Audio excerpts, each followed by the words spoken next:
constant attention. Just what are your thoughts on that? It's a teaching point for me. A little adversity. I can't think the play is over. You know what I mean?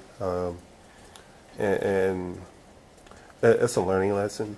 You know, thought it was over. Thought we had him down. So I kind of stopped. Was about to celebrate, and then realized that he wasn't down. And you know, a teaching lesson for me is don't stop. You know. Have you talked to your teammates? Did you feel the need to mention that to them?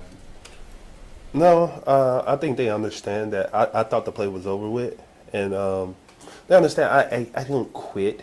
You know what I mean? It was just one of those instances where I thought he was down, then I thought we was about to get him down again, and oh my God, he's not down. So they understand. They understand that, you know, it won't happen again. Was it tough to watch on tape with the teammates after seeing that? Yeah, me personally, I kind of grade myself different than how everybody else grade me. So for me, it was tough because it's like, should have I had the opportunity, you know what I mean?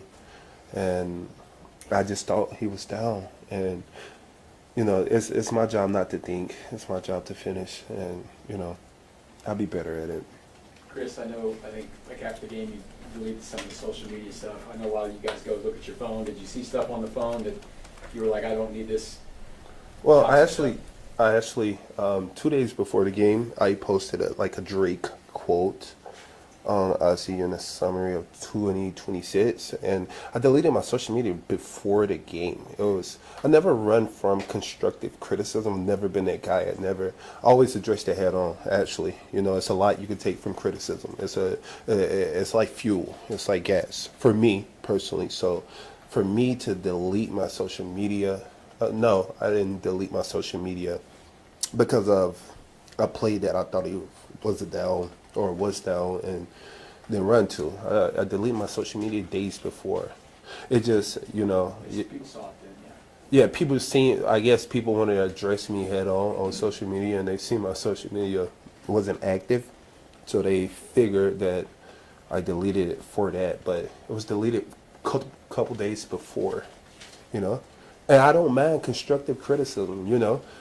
I don't mind it. You know, it's actually fuel for me. So for me to delete that, I've never been a guy. I've been in this league 10 years, never been a guy to run from it. I guess with the extra attention with a team like the Lions coming in, I guess with everything, how motivated are you for Sunday night? I've been focused on the line since the game. You know what I mean? You can't hold your head on one play or one game. It's a week in and week out thing. You know, you learn from it. You take notes. Take the good, take the bad. It's never really as good as you seem. It's never really as bad as it seems. You just take the good with the bad, and you keep pushing. Chris, you talked about got to be better at gap responsibility-wise as a defense. Like, what was your role on that play? Where were if he was still up, what was your job on that play? Well, I was the three technique. I think I tightened down, and the linebacker was coming through the A gap. So my job was to play the three technique like I was doing.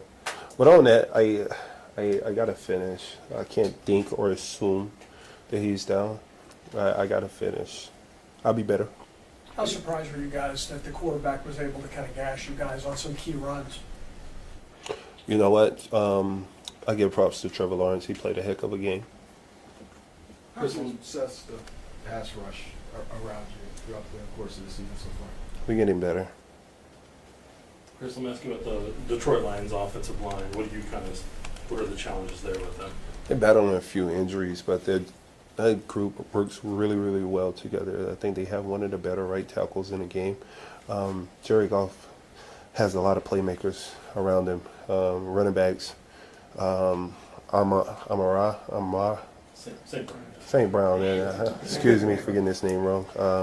You know, they got a lot of talent on that offensive side of the ball, and their running backs, some of the top tier running backs in the league, and they have one of the fastest receiver core in the league. So it's going to be a challenge for us, especially to get after their quarterback to affect them, to put us in a position to win this game.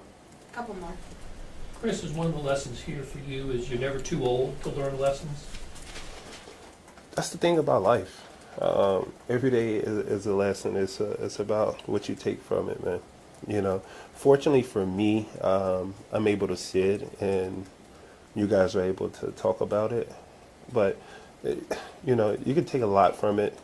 what I just took from you just got to finish. It's not like I quit on anything. I thought he was down.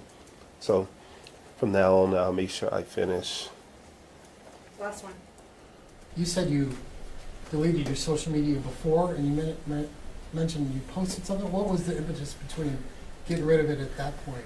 Yeah, because I take social media breaks. You're like, I just came off of a 7-month binge of no social media.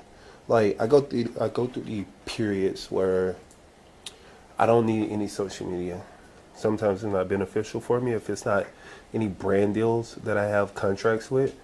So once I finished my contracts with my brand deals, I was like, I don't even want social media. It's all a facade. So I actually deactivated all my social media. I actually, a couple days before the game, I called my agents and I'm like, do I have any pending contracts with any brand deals before I deactivate my social media? And it was like, well, we're working on it, but you can deactivate it. I was like, cool, I'm going to deactivate it before we go play Jacksonville. Thank you, everybody. Thank you, Chris. Thanks, Chris. Y'all take care.